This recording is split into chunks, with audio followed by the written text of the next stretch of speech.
A woman named Kate Cox in the Dallas area learned about 20 weeks into her pregnancy that her fetus was suffering from a rare genetic disorder called trisomy 18. It's a genetic condition that essentially adds a third chromosome, of your third 18th chromosome to the fetus. It resulted in her having all types of pregnancy issues with pain and bleeding, and the fetus has a slim to no chance of survival. So you would think that this would qualify her for the rare exceptions that are available under Texas laws for abortion. And that's what her doctors and lawyers thought as well. Well, they asked if this would count for the major bodily function exception for the state, and district court said that it did. But immediately, the Attorney General of Texas, I think his name is Paxton, I believe. And He, Paxton. yeah, Paxton, who was a recently impeached Paxton, I might add, who got away with it. But he ordered to stay on it, had it sent to the Supreme Court, and sent 3 letters to the hospitals in the area who could have done the operation for her, and threatened legal action against them if they helped her. Since then, Ms. Cox has left the state and gotten care somewhere else. And she ended up having the abortion later. Now, this has been a topic of conversation for a couple of weeks now because it is just one of the most glaring and obvious examples of the cruelty and the lack of care about anyone involved in this scenario. And I feel really bad for this individual because she's not even the example that the right likes to put forward of what a person who gets an abortion is. Some careless floozy who's out there aborting fetuses left, right. No, it's like, and even she was, I don't care. But she's a mom of 2 kids. She wanted to have a third kid. She was 5 months into this pregnancy and found out about this genetic disorder that not only would have guaranteed end in the death of either the fetus or the baby if she carried it to term, but continuing the pregnancy would more likely than not end up with the fetus dying and preventing her from getting pregnant in the future. So it's not even about the life in general. It's just, I don't know, John. This is a rough story for me. I know we had to cover it, but it's kind of tough to talk about. Well, the reason it really frustrates me, I mean, there's a lot of reasons it frustrates me. First of all, first and foremost, because of the needless suffering that we're putting the person through. But besides that, one of the political reason it frustrates me the most is because I can't tell you how many times that I've had the abortion debate. The abortion debate is one of my most practiced debates. And oftentimes, if you bring up, oh, well, what about exceptions for, life of the mother and these things? What do they usually say to that, TJ? I mean, it depends who you're talking to. I've heard plenty of people say no exceptions, but your average one will say, "Oh, well, of course we're going to have exceptions. We're not going to let some poor woman die." That's what they say. Exactly. And they're like, that's a straw man argument. It only Yeah. applies to XYZ amount of cases. And Mhm. it's like, yeah, no, I agree. If you ask me, like, is that a weak position to argue from? Yes, it is. Are there stronger pro-life arguments? Yes, there are. I completely agree that by that definition of straw man, it's a straw man. But here's the thing.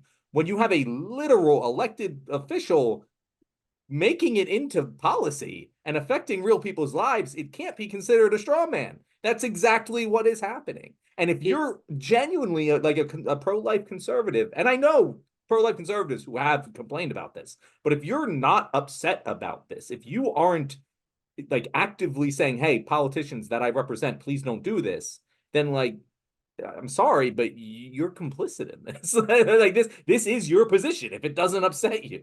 it is. And so I have a lot of discussion, well, not a lot, but whenever I have discussions about abortions and it comes down to the exceptions, you're right, it is an incredibly weak argument, but I think it's weak coming from both ways. Like because on the right, they don't really mean it. And on the left, I don't think it really matters that much because of examples like this, that Mm-hmm. the exceptions are so flimsy. Like, what did it say for Texas? It says that if there's an issue with the abortion that causes a major bodily dysfunction for the mother, then they can apply for an exception. What does that mean? Like, what does major body dysfunction mean? And so Mm-hmm. they argued that the fact that this fetus could very well die inside of her body, she could go into sepsis, she could die from that, and it could also prevent her from having kids in the future. Then it comes down to, all right, well, what are the percentages? Like, do you have a 30% chance of dying? Is that high enough? Does it need to be 80%? Who's to decide what percent comes from? And so that's where it's flimsy. And the other flimsy one is the rape and incest one.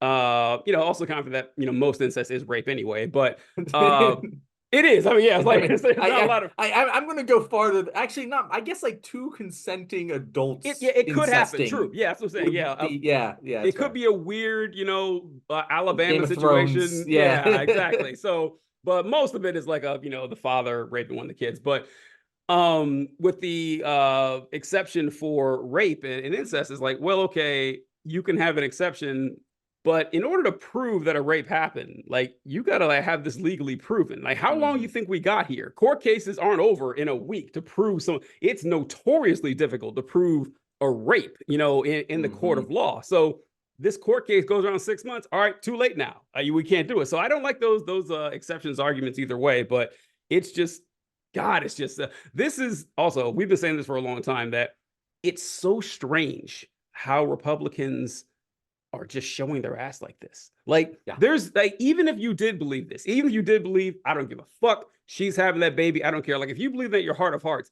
politically, you've got to know this is going to this is going to look bad to pretty much everyone. TJ, I am honestly the most shocking thing about all of this is that we didn't have a, you know, nationally famous Democrat politician, Biden. You should have done this.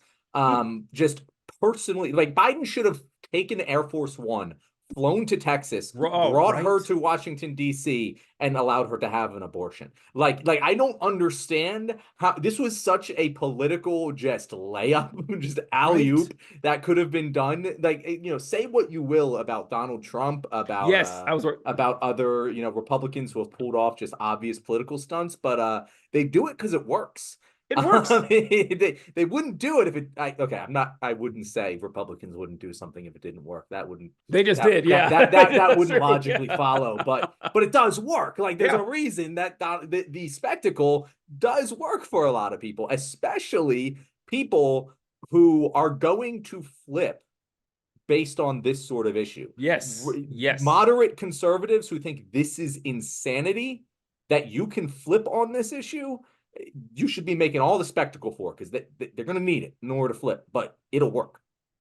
You're right. This is Biden should have been on TV with this all the time, advocating for this woman. We should Like, have a NORAD tracker, like they track Santa, yes, just I mean, tracking Kate Cox. Like, and if anyone wants to say that, that's a little tawdry, this is a serious issue. Yes, listen, I understand that, but it is very important. And it's the best example of the malevolent nature of the forced birth movement since the one in like Ohio and Indiana where the 10-year-old girl got pregnant and they wouldn't let her have the baby in Indiana and accused it of being fake and all that nonsense. It's the best example since then. Like, they should have been all over this stuff and happen all the time. And when you mentioned how Trump, I bring this up all the time, how Trump was like every day pushing any minor victory possible. Even he had to stretch the truth. He's always doing it. I saw something the other day that the stock market reached the highest it's ever hit, like 37,000 or something like that. And of course, Biden didn't say a word about it. Now, look, I know and that the number is kind of bullshit, but Trump would have been out there for weeks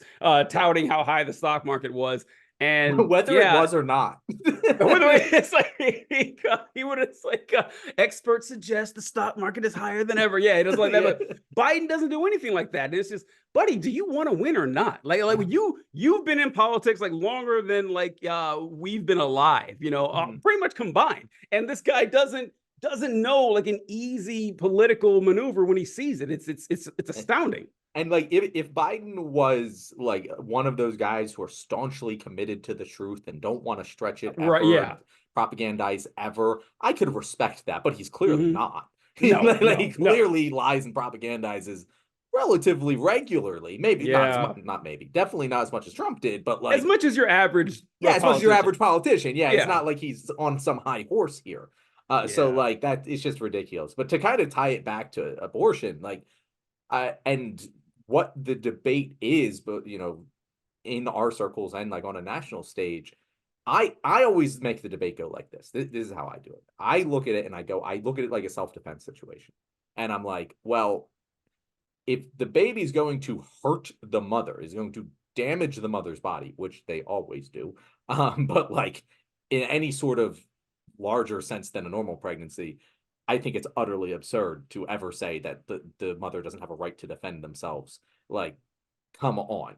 But even below that, like, to me, it's about, is that fetus viable? Like, is the fetus viable outside of the mother? If it isn't, then like I don't have an obligation to extend my body to someone, no matter what choices I've made, like to just give them my body in order for them to survive. There's no other circumstance like that in all of legal fucking like definitions. There's no scenario in which the government can force you to provide your body to someone to keep them alive, except for this one. And that's why I always say, hey, like everything but before viability should be legal. And they're like, okay, well, how much is that? Well, it's about 99% of all abortions happen before the fetus is viable. And they're like, oh, well, what about after that? And I go, well, they should be legal too. And they're like, oh, well, why? I mean, wouldn't that be wrong? Shouldn't they just get a C-section, whatever it is? If they're viable, then shouldn't they give birth to the baby? And I'm like, yeah, no, like morally speaking, I totally agree with that. Like, I would say that if you have a viable pregnancy,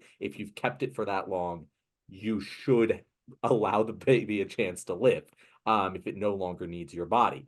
That might give you a scar, but like you kind of made your choices up to this point.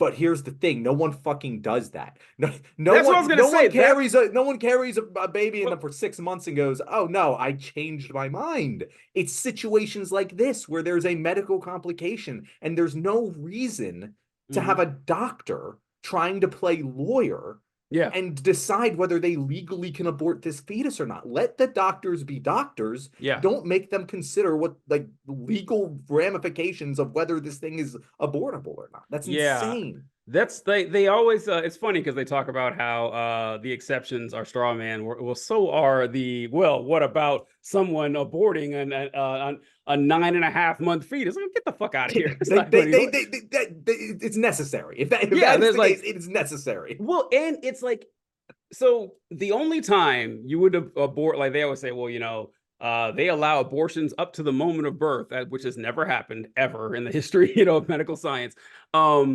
But they talk about this as if, you're like, it's an optional thing. But what you were talking about, that if this fetus is viable, if this is a 9.5-month fetus or something, no one would ever abort that baby. Like a doctor wouldn't do it. They're like, okay, we're going to induce the birth. You're going to have the birth anyway. Like, let's be real. Like, even like, it's like, there's no way around it. The baby's got to come out one way or the other. So we're going to bring it out alive.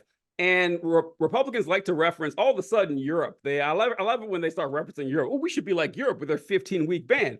But if you look into the 15-week bans they have, like in Germany or England or something like that, France, there are 15-week bans.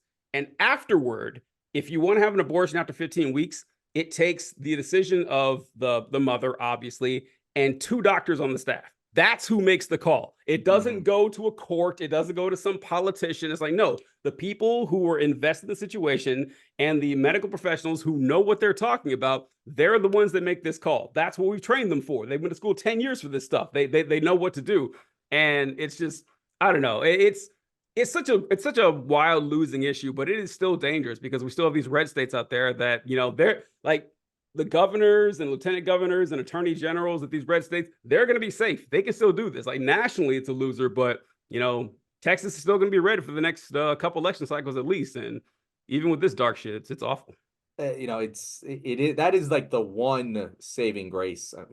I hate to say that because it sucks, but like, it is hurting Republicans. It is on a national level in many states. Like, we're seeing this issue just.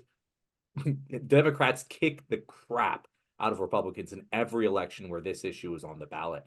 And the reason for that is that people don't want to be forced to do things with their bodies that they don't want to do. Shocker, right? And with what we were talking about earlier with like, they shouldn't have to, the doctor should just be able to make a medical decision. They shouldn't have to consider legality when making a medical decision for their patient. To a certain extent. To an extent, there's medical boards for that. Exactly. But like in the room, the doctor should be able to do what's best for the patient. Yeah. And I was talking with Juan Dominguez. He's running for Senate in Maryland, and it's actually an interview that's going to be posted here on the Left Wing quite soon. So if you guys are interested in watching that, definitely like and subscribe, turn on notifications so you know when it pops up. But we talked about how he talks to doctors over in Maryland who went over to Pennsylvania because the insurance system is easier to figure out, and they're losing doctors because they don't want to do insurance stuff. And it's like, yeah, it's ridiculous that we're putting some already very highly taxed people who are literally in charge of saving our lives and giving them more things to stress about and saying you're going to go to jail if you make a decision that you think is best for your patient. It is utterly absurd.